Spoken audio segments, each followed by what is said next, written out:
नमस्कार बच्चों।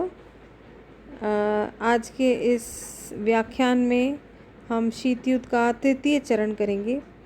शीत युद्ध के तृतीय चरण को हम 1953 से 58 तक का जो काल है वो मानते हैं और इसमें इस शीत युद्ध के इस चरण में स्टालिन के उत्तराधिकारी क्रुश्चेव ने शांतिपूर्ण सहअस्तित्व और समझौतावादी नीति अपनाने पर जोर दिया था और इस दौरान अमेरिकी नेतृत्व में भी परिवर्तन आया था और शीत युद्ध के जो इनिशिएटर प्रेसिडेंट ट्रूमन के स्थान पर जनरल आइजनहोवर अमेरिका के राष्ट्रपति बने थे।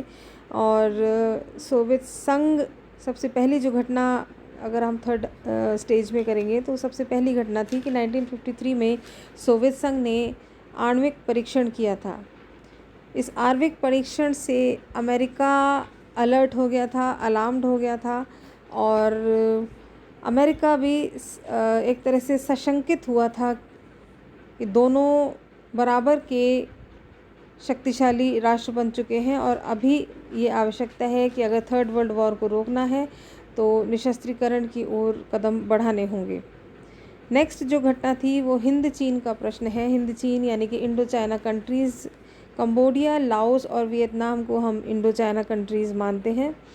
और इंडो चाइना कंट्रीज़ में जो संघर्ष चल रहे थे उन संघर्ष में दोनों जो कंट्रीज़ अमेरिका और सोवियत संघ थे, दोनों ने अलग अलग पक्षों का समर्थन किया था और इस दौरान सोवियत रूस ने हिंद चीन लोगों का समर्थन किया और वो क्योंकि सोवियत संघ ये चाहता था कि वहाँ पर साम्यवादी तत्वों को बढ़ावा दिया जाए और वहाँ पर कम्युनिज़्म की स्थापना की जाए।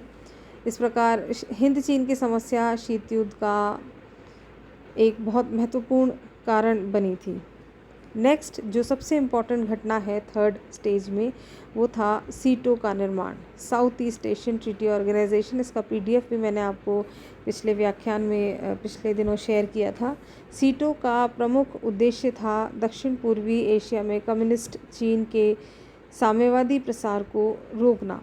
1953 में चर्चिल ने संयुक्त राष्ट्र अमेरिका के आगे ये प्रस्ताव रखा था कि दक्षिण पूर्वी एशिया के लिए नेटो जैसे एक संगठन का जो निर्माण किया जाए। 8 सितंबर 1954 को उसी तर्ज पर सीटो संधि पर हस्ताक्षर हुए थे और इस संधि की सबसे बड़ा ऑब्जेक्टिव ये था कि कंबोडिया, वियतनाम और लाओस को साम्यवादी चीन के प्रभाव में जाने से रोका जाए। नेक्स्ट घटना थी वारसा पैक्ट का निर्माण। नेटो के कॉम्पिटिटिव ट्रीटी या पैक्ट अगर हम मानते हैं तो वारसा पैक्ट को मानते हैं, जो 14 मई 1955 को सोवियत संघ और उसके 8 समर्थक देशों ने वारसा पैक्ट का निर्माण किया था। इसके अनुसार वही ऑब्जेक्टिव्स थे जो नेटो के थे कि यदि किसी सदस्य पर सशस्त्र सैनिक आक्रमण होता है तो अन्य देश मिलकर, इसके सदस्य राष्ट्र मिलकर उसकी सैनिक सहायता करेंगे और आक्रामक देश के विरुद्ध कार्रवाई करेंगे। हंगरी में सोवियत हस्तक्षेप एक और घटना थी तृतीय चरण की। इसमें 1956 में हंगरी में सोवियत हस्तक्षेप ने अंतर्राष्ट्रीय तनाव और शीत युद्ध में बहुत ज़्यादा अभिवृद्धि की।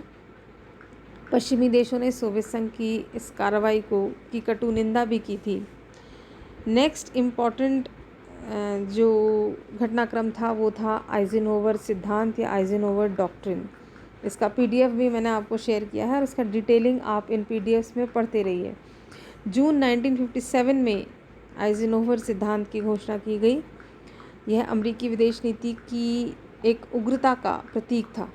इसमें कहा गया था कि साम्यवादी गुलामी से घिरी जनता की स्वतंत्रता के संघर्ष में अमेरिका सहायता करेगा। अमेरिकी सेनेट ने राष्ट्रपति को अधिकार दिया कि वह स्वविवेक से अमेरिकी सेना को मध्य पूर्व में किसी भी देश में साम्यवादी आक्रमण को रोकने के लिए भेज सकता है। इससे शीत युद्ध में उग्रता आई और अमेरिका और सोवियत संघ के बीच कटुता और वैमनस्य और बढ़ता चला गया। आज के व्याख्यान में बस इतना ही।